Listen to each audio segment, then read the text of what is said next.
سامعین، اس وقت ہم مولانا مفتی محمد شفیع صاحب کی خدمت میں حاضر ہیں۔ مولانا مفتی محمد شفیع صاحب دارالعلوم کے بانی ہیں اور یہ کسی تعارف کے محتاج نہیں ہے، بہت بزرگ شخصیت ہے، عالم دین ہے، دارالعلوم دیوبند کے فارغ التحصیل ہے۔ وہیں آپ پیدا ہوئے۔ شیخ الہند مولانا منظور حسن صاحب، علامہ انور شاہ صاحب کشمیری، پاکستان کے مشہور عالم علامہ شبیر احمد عثمانی صاحب مرحوم، ان کے آپ شاگرد ہیں۔ دارالعلوم دیوبند میں فارغ التحصیل ہونے کے بعد وہیں استاد کی حیثیت سے بھی کام کر چکے ہیں۔ آپ تحریک پاکستان میں پیش رہے ہیں۔ آج ہم مفتی صاحب کی خدمت میں حاضر ہیں تاکہ ان کی ملی، قومی اور دینی خدمات کے بارے میں ہم کچھ معلومات حاصل کر سکیں۔ تو مفتی محمد شفیع صاحب، اگر آپ اجازت دیں تو ہم آپ سے کچھ سوالات کریں۔ بہتر ہے، جو سوال آپ کرنے والے ہیں کر لیں، لیکن میں اپنی شخصیت اور اپنے حالات کو جتنا جانتا ہوں اس کے پیش نظر تو میرا جواب وہ ہے جو میں نے ایک شعر میں بہت عرصہ پہلے کہا ہے، وہ یہ ہے: بگذر زمن کہ حال تزارم نہ دیدہ بے، بگزار حال من کہ ہمیں نہ شنیدہ بے۔ مفتی صاحب، یہ شعر تو واقعی محبوب ہے، لیکن میں آپ سے یہ جسارت کروں گا کہ آپ مجھے کچھ اپنی شروع کی جو تعلیم ہے، ابتدائی تعلیم، اس پر کچھ آپ روشنی ڈالیں۔ کب سے آپ نے تعلیم شروع کی اور کہاں کہاں اور کن کن اداروں میں آپ نے اپنی تعلیم حاصل کی؟ حکم کی تعمیر کرتا ہوں۔ صورتحال یہ ہے کہ میں ایک ناکارہ انسان ہوں، کسی قسم کا کوئی کمال نہیں رکھتا، مگر اللہ جل شانہ کی نعمتیں مجھ پر بے شمار ہوئی۔ ان نعمتوں میں سے سب سے بڑی نعمت یہ ہے کہ اس نے ایک مسلمان دیندار علمی گھرانے میں مجھے پیدا فرمایا، اور میں نے آنکھ ایسی جگہ کھولی کہ جہاں اول سے آخر تک دین کا چرچا تھا، دین کے کلمات کان میں پڑتے تھے، بچپن میں بزرگوں کے قصے سنا کرتا تھا۔ میں نے اپنے بچپن کا کھیل بھی دارالعلوم دیوبند کے احاطے میں کھیلا ہے کہ جہاں ہر طرف آتے جاتے اللہ کے اولیاء پر نظریں پڑتی تھی۔ یہ میرا بچپن تھا، اور چونکہ میرے والد ماجد دارالعلوم کے مدرس تھے تو انہی کی خدمت میں بیٹھا کرتا تھا بچپن کا وقت گزارنے کے لیے۔ اس کے بعد دارالعلوم دیوبند ہی میں حافظ عبدالعظیم صاحب ایک بزرگ حافظ تھے، حفظ قرآن کے استاد تھے، ان سے میں نے تعلیم حاصل کرنی شروع کی۔ اور مجھے یاد ہے کہ میرے والد ماجد کے پاس ایک خط آیا تھا حضرت گنگوئی رحمۃ اللہ علیہ کا، جس میں حضرت گنگوئی رحمۃ اللہ علیہ نے میرے بارے میں یہ لکھا تھا کہ تولد فرزند سے مسرت ہوئی، نام اس کا محمد شفیع رکھنا۔ اور اس کے بعد پھر ایک خط دوسرا آیا جب میں نے قرآن کی تعلیم شروع کی تو حضرت نے لکھا تھا اس میں کہ میں دعا کرتا ہوں انشاءاللہ اللہ تعالیٰ ان کو علم عطا فرمائے۔ میرے تعلیم کی بنیاد یہاں سے شروع ہوئی، حضرت گنگوئی رحمۃ اللہ علیہ کی دعا اور حضرت حافظ عبدالعظیم صاحب کی خدمت میں رہنے کا اتفاق ہوا۔ یہ ایک فرشتہ صفت بزرگ تھے۔ تھوڑے دنوں کے بعد ان کی وفات ہو گئی تو دوسرے اساتذہ کے میں سپرد کیا گیا، اور بالآخر قرآن مجید کی تعلیم سے فارغ ہو کر میں پھر اپنے والد ماجد سے فارسی ریاضی کی تعلیم میں مشغول ہو گیا، اور انہوں کی خدمت میں رہتے ہوئے درجہ فارسی کی تعلیم کے زمانے میں میں نے ابتدائی عربی کتابیں بھی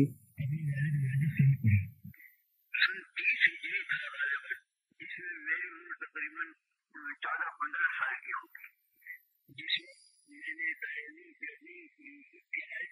میں داخلہ لیا۔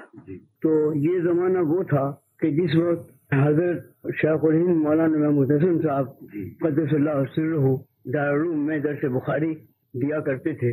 میں اس باقاعدہ تو ان سے درس حاصل کرنے کے قابل نہیں تھا، بچپن کی ابتدائی میری تعلیم تھی، لیکن یہ معمول تھا تمام مدرسے کا کہ حضرت شیخ الہند رحمۃ اللہ علیہ جو بخاری شریف شروع کراتے تو سب مجمع جمع ہو جاتا تھا، اور ختم کرانے پر بھی سب جمع ہوتے تھے۔ اس طرح سے بخاری شریف کی ابتدائی اور آخری حدیثیں میں نے حضرت شیخ الہند رحمۃ اللہ علیہ سے گویا بار بار پڑھی ہیں، ان کے میں شرکت کی ہے۔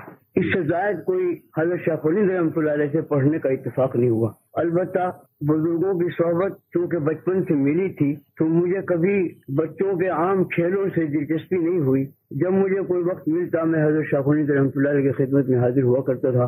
میرا بچپن کا فارغ وقت اسی میں گزرتا تھا۔ حضرت شیخ الہند رحمۃ اللہ علیہ بھی مجھ پر خاص عنایت فرمایا کرتے تھے۔ یہ وہ زمانہ تھا کہ جب خلافت عثمانی کے سقوط کا زمانہ گویا قریب تھا اور دول یورپ نے متفقہ حملہ اسلامی خلافت پر کیا تھا. اس زمانے میں نے یہ محسوس کیا کہ حضرت شیخ الہند رحمۃ اللہ علیہ بہت بے چین رہتے تھے اور اپنے علمی اور درس تدریس کے شغل میں بھی کچھ کمی آئی.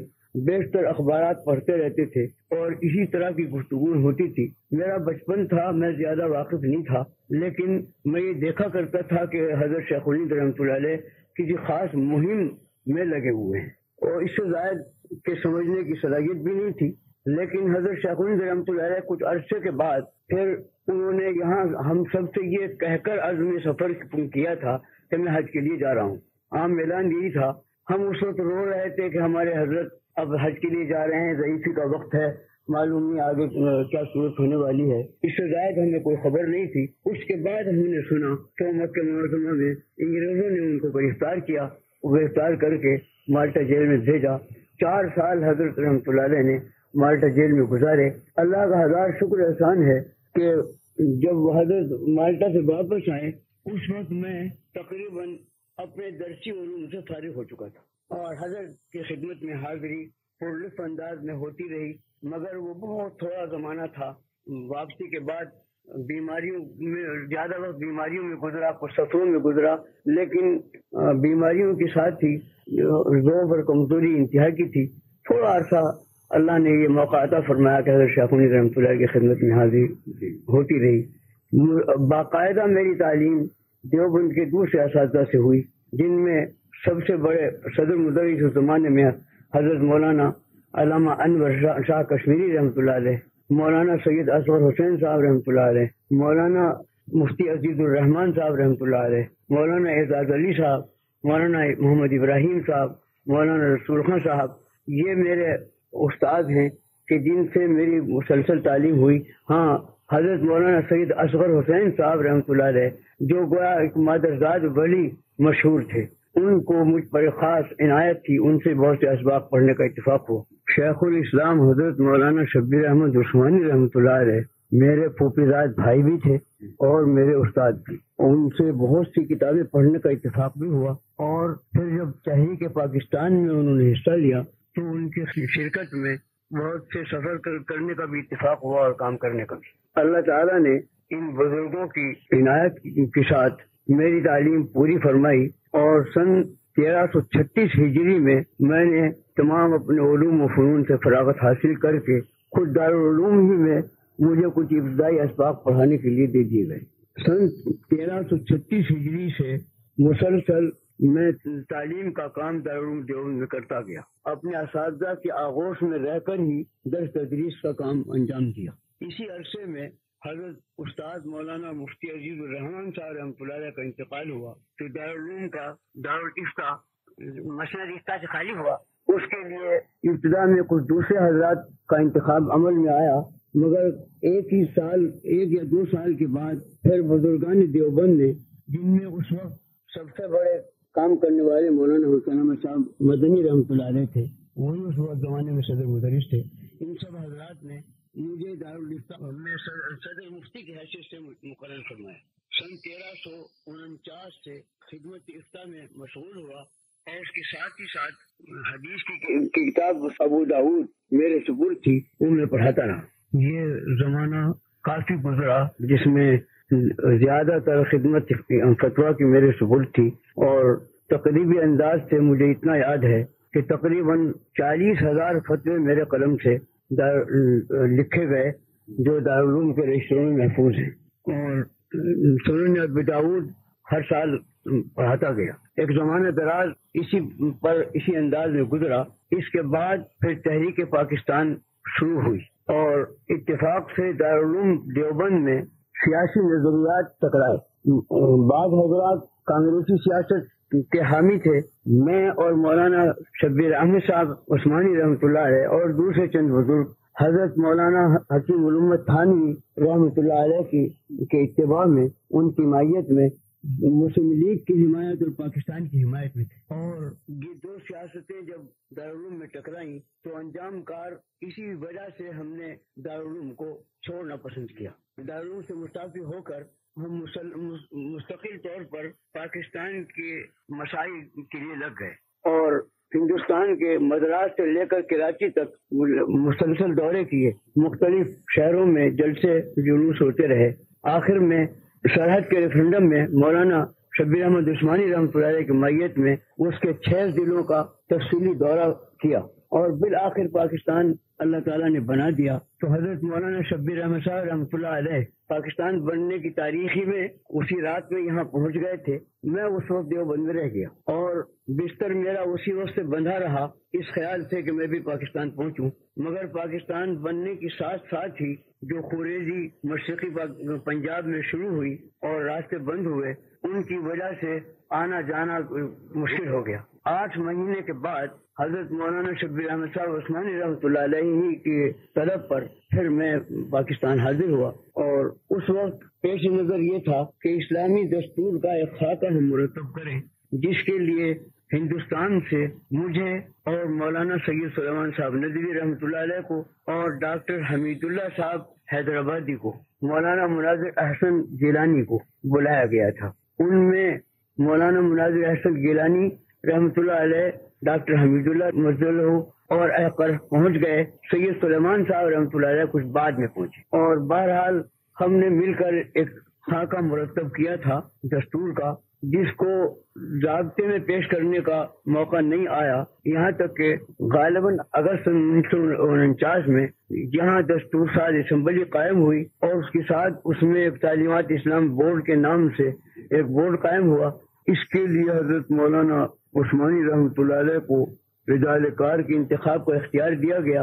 انہوں نے میرا نام بھی تجویز فرمایا اور بھی انہی حضرات کا جن کا پہلے ابھی ذکر کیا ہے نام تجویز کیا، اور ان میں سے اکثر حضرات تشریف لیا ہے۔ انہوں نے 4 سال کی مسلسل کوشش میں ایک دستوری خاکہ مرتب کیا جو اسمبلی کے ارکان کو دے دیا گیا۔ اس دستوری خاکے کا ابتدائی حصہ جو قرارداد مقاصد کے نام اور عنوان سے مشہور ہے، اس کو شیخ الاسلام مولانا شبیر احمد صاحب عثمانی رحمۃ اللہ علیہ نے خود پیش فرمایا تھا۔ وہ حصہ ہی بنیاد دستور کی تھی، اس کو تو وہ اتفاق اسمبلی نے منظور کر لیا اور آج تک ہر دستور میں وہ شامل رہا۔ لیکن باقی رپورٹ ہماری لیاقت علی صاحب مرحوم کی وفات کے بعد وہ کچھ ایسے سیاسی چکر میں پڑ گئی کہ انجام اس کا یہ کہ پھر ہمیں معلوم نہیں ہوا، نہ اس کی کہیں اشاعت ہوئی، نہ اس پر کتنا کچھ عمل کا انداز معلوم ہوا۔ بہرحال اس کے متعلق ہمیں کچھ زیادہ معلومات نہیں کہاں گئی، کیا صورت ہوئی۔ بہرحال ہم نے ابتدا میں پاکستان آ کر ایک مقصد تو یہ بنایا تھا کہ یہاں اسلامی دستور، اسلامی قانون رائج ہو، اس کے لیے کوشش جاری رہی اور اپنی مقدور بھر کوشش کرتے رہے۔ دوسرا کام پیش نظر یہ تھا کہ یہاں سیاسی اعتبار سے جو جماعتیں کام کر رہی ہیں، جمعیت علماء اسلام کے نام سے ایک جمعیت پاکستان بننے سے پہلے بنائی گئی تھی ہندوستان میں، جس کے صدر مولانا شبیر احمد عثمانی رحمۃ اللہ علیہ تھے، اور وہ پاکستان بنانے میں بہت پیش رہی اور الحمدللہ اس کی مساعی کامیاب ہوئی۔ ایک مقصد یہ بھی تھا کہ یہ جماعت کسی طرح قائم رہے اور آئندہ پاکستان کے بنانے میں اور پاکستان کی تعمیر میں وہ کام کرے۔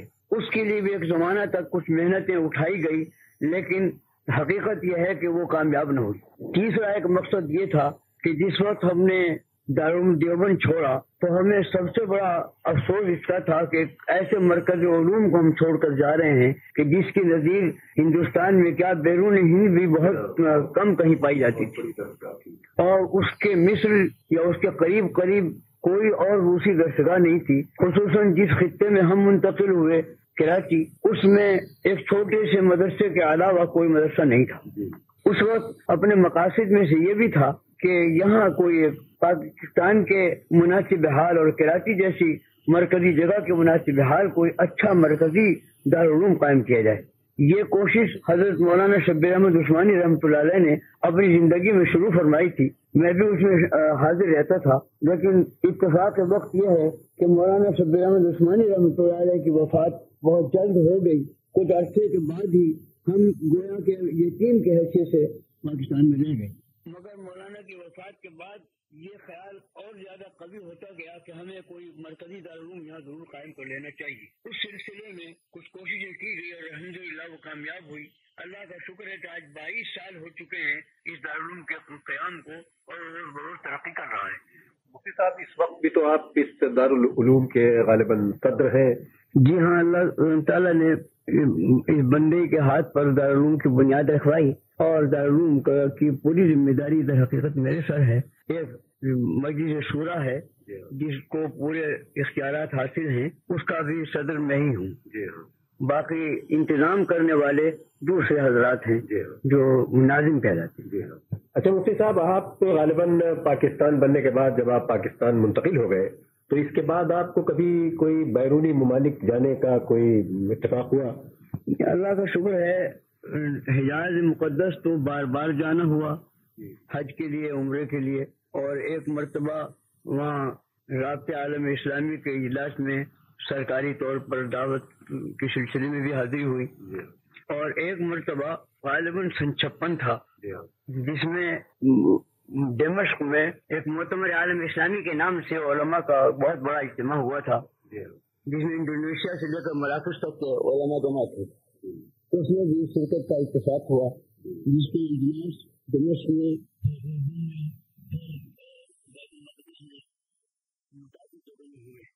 اسی سلسلے میں بیروت میں بھی کچھ جنوبی افریقہ کا مشرقی افریقہ میں اور زیادہ جنوبی افریقہ میں تقریباً 1 مہینے کے قریب یہ دورہ تبلیغی انداز کا کرنے کا اتفاق ہوا۔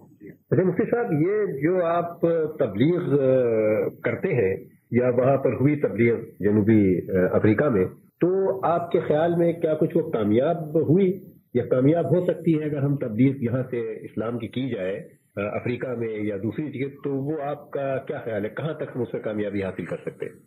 میرا انداز یہ ہے کہ خصوصی سے جنوبی افریقہ میں بڑی صلاحیت ہے، اور میں نے یہ محسوس کیا کہ باوجود اس کے کہ وہاں کے حضرات ہماری زبان پوری نہیں سمجھتے تھے لیکن متاثر بہت ہوتے تھے، ان کی زندگیوں میں انقلاب آیا۔ چند روز کے قیام میں بہت سے لوگوں کو میں نے دیکھا کہ جن کی زندگیاں پوری بدل گئی اور بالکل اسلام کے سانچے میں ڈھل گئی۔ یہ تو میں نے جنوبی افریقہ میں تجربہ کیا۔ مشرقی افریقہ میں مجھے زیادہ چلنے پھرنے کا اتفاق نہیں ہوا، لیکن انداز یہ ہے کہ وہاں بھی صلاحیت اس چیز کی موجود ہے، اور ضرورت ہے کہ تبلیغ کا زیادہ سے زیادہ پروگرام وہاں چلایا جائے۔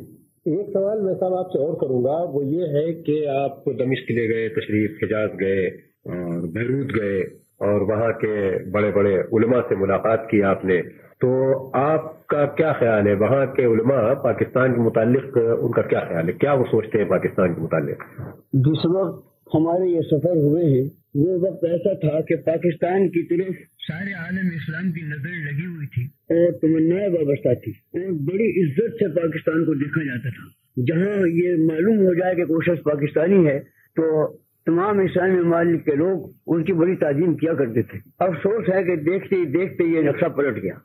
صاحب، میں آپ سے حضرت شیخ الہند مولانا محمود الحسن کے متعلق اگر آپ 2-4 جملے بیان فرمائے تو وہ بہرحال بہت ہی، یعنی ہمارے لیے بہت ہی وہ ایک سرمایہ ہوں گے، کیونکہ یہ بہت بڑے عالم اور بہت بڑے مجاہد تھے۔ تو میں آپ سے گزارش کروں گا کہ ان کے متعلق چند جملے آپ ارشاد فرمائیں۔ ان کے حالات پر 2 مستقل کتابیں چھپی ہوئی بھی موجود ہیں۔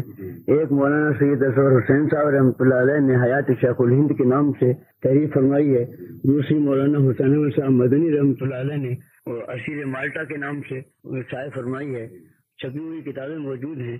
میں اس زمانے میں کیونکہ بالکل ابتدائی عمر میں تھا، کچھ زیادہ سمجھنے کے بھی قابل نہیں تھا کہ حضرت شیخ الہند رحمۃ اللہ علیہ کے مشاعر کو میں سمجھ سکتا۔